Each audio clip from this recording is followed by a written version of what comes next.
Hi, everyone. Welcome back to my performance engineering video series. Today, we're going to talk about power availability for your battery energy storage system. So in previous videos, we've reviewed the 4 types of availability that you can measure on a BESS. We looked at equipment availability, which is your on-off type availability. Last video, we did operational availability, which is measuring your ability to maintain set points. And today, we're going to review power availability. So power availability, it's a metric that you would compute to estimate the ability of the BESS to deliver power. One of the corner case or the blind spot of equipment availability was, what if you have imbalance between battery containers, for example, and then you get to the end of a charge and then some containers get there before others, so you're not able to maintain your plant power output as this container gets fully charged, and you get this kind of taper kind of power output at the end. Now, we talked about measuring this with operational availability, where you measure the difference between the set point and the actual value. But really what we want to do is we want to be able to measure the capability of delivering this power at any point in time, even if there's no set point. So the granularity of this measurement or this metric is pretty high. It's going to be megawatt, could be proportional to like D rates like power or temperature, voltage. The coverage is much higher than operational because now we're covering every intervals, even if the BESS doesn't receive a set point. The accuracy is medium, mainly because it's a calculated metric, not a measured metric. Blind spots, there's a bit less than other methods, but there is still a few. It might be very hard to determine the D rates caused by reactive power or voltage D rates. There might be a few corner case D rates that are not included. There might be inaccuracy in state of charge that affects the measurement. So here are the kind of the potential power D rate causes that you want your available power algorithm to detect. Equipment unavailability. This is a bit of overlap with the equipment availability metric, but it's a bit different as it uses kind of a different nominal power. So it will detect that if it's obviously not operating, it cannot deliver the power, but the rest of the equipment might be able to deliver more power than the nominal power capacity we used in equipment availability. Main thing is SOC imbalance. That was kind of the main reason you would want to do this, is to really, like, if you're in balance, some containers get empty before others, you want to be able to capture this. And it's actually fairly straightforward. It's one part of the equation that's the easiest to compute. BMS current limiting, maybe there's temperature problems on your battery packs. Maybe your BMS has algorithm to at the top of charge in certain modes to limit current to trickle charge or balance. All this should be kind of fed into this available power metric. And then on the PCS level, PCS always have temperature D rates, so you want to make sure that that's included. Then AC voltage can impact the ability of the BESS to deliver active power. So we see this sometimes where line voltage are too high, battery voltage are too low, you're not able to actually deliver full AC like active power. Another thing we see sometimes is reactive power priority. Maybe your inverter has the same apparent power rating as your active power rating, and then has a priority to deliver reactive power. Then it will actually derate your active power in those cases where it needs to deliver reactive power. So all these things are things to keep in mind in a power availability algorithm. So again, we kind of discussed, this is your state of charge kind of typical power D rate that you want to be able to estimate. This is maybe an example of maybe a reactive power D rate, where maybe at that time we were asked to deliver reactive power. Everything had to drop active power, and you can see this on each of the PCS here. Now, in the real case scenario is like your PCS here, like for this area here where we lost one PCS, the rest will actually run a bit higher power if there is headroom in those PCS. So by design, when you review the whole plant, you'll have to review if this is the nominal power where they all have to run at to deliver the best nominal power. They might and they should be able to run at higher power. And you use this for balancing between stations, and you would use this at the end of charger where they will all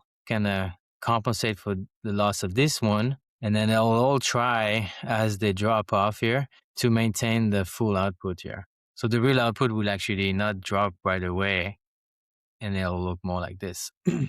So you need to have headroom to be able to do this. Your battery needs to be able to run a bit higher currents, higher power, and depending on how much of that headroom you have, you're going to be able to compensate the tail, the taper at the end here. So because of that, because you can run above nominal power in most cases, when we talk about power availability, we're going to normalize the capacity of a battery container or battery strings of a PCS module. We're going to normalize everything at the POI, but to the maximum power capability, not the nominal. For equipment, we use the nominal capacity, meaning like we figured out the contribution of each string, each PCS to like the nominal power. So if one was off, you kind of discount energy and power all at once. In this case, we only concerned about power, not energy. Even if you lost the container, if the site is able to still run the full power, then it would be 100% available. And that's okay. Like energy, we'll look at it with the state of charge availability. This would be good at the end of charge and discharge when you're getting into the taper. You're losing container early. It's not really an unavailability. They're already empty, but you must be still able to deliver the power. Often you will have a bit more maximum power. So for the PCS here, I'll let you pause this video and review the calculation here, but you're going to account for your losses from the PCS to the POI.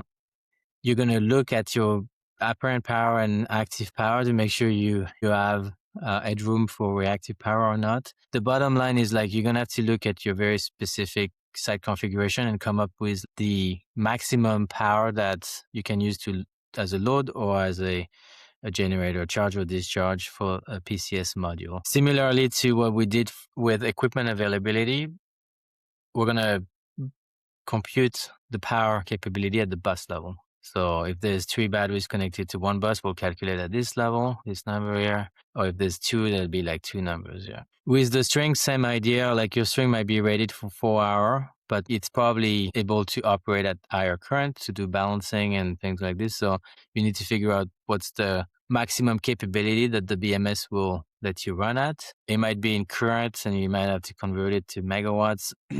Up to you to do all this. And then you need to convert this megawatt power here at the output of a string, really, not a container, to the POI. So you will need to account for the PCS losses and then your POI losses. So you might end up with like losses that are not symmetrical. And you might refine this over time as you measure the accuracy of this algorithm. So you're going to end up with a similar kind of setup where you're going to have a maximum available charge power and the maximum available discharge power for each string.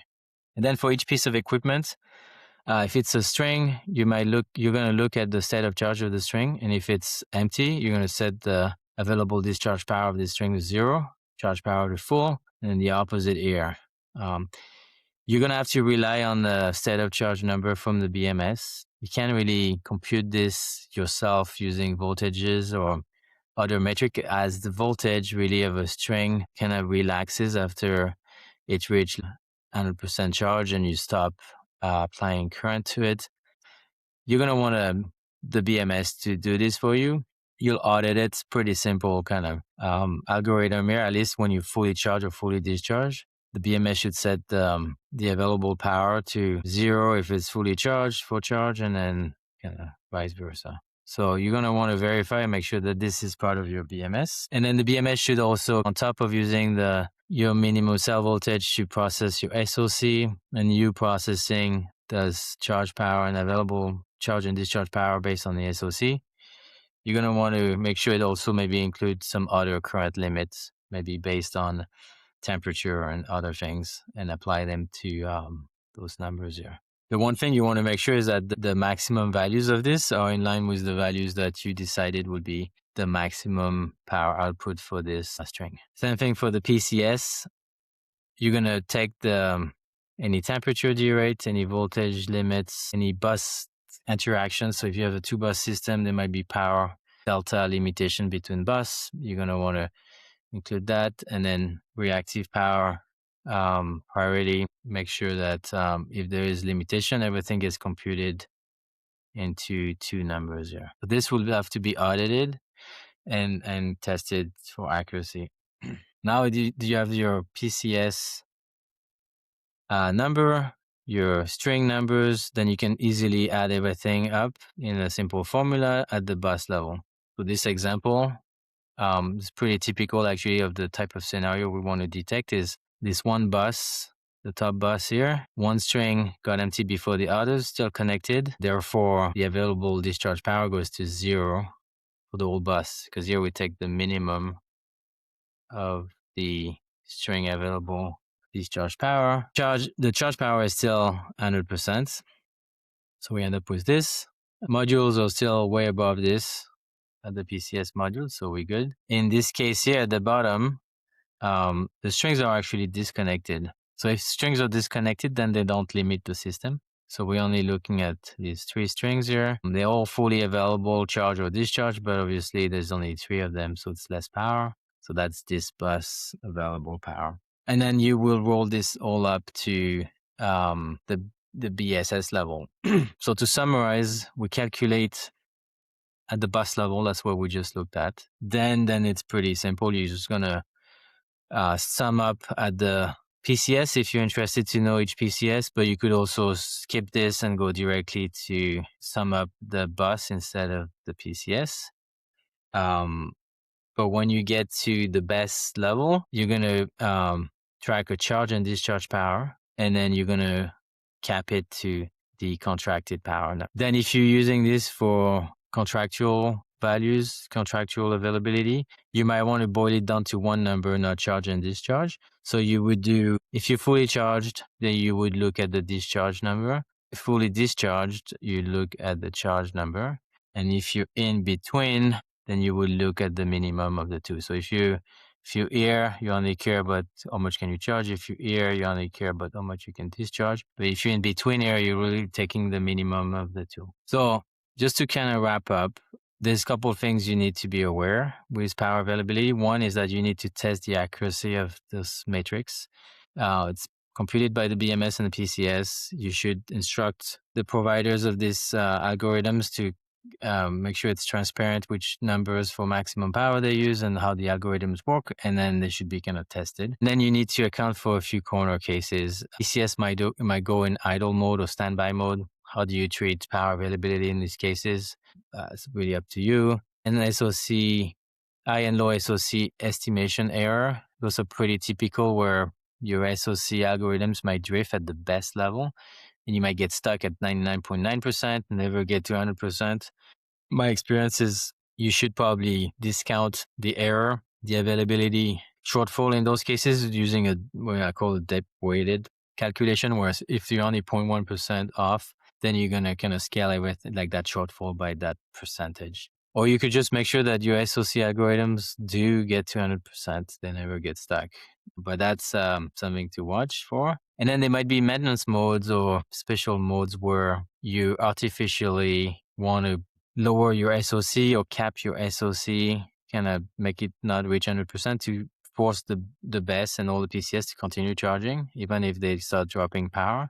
In those cases, you might want to just ignore of an excused kind of event for these cases where you're using this for some specific rebalancing. So you might want to actually force your BESS to get into never be able to actually reach 100% SOC and start derating in power.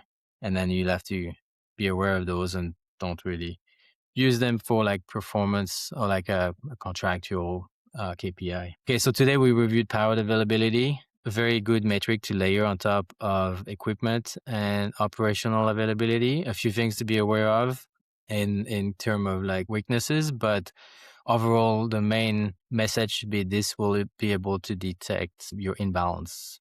In the next video, we'll wrap up the series looking at energy availability.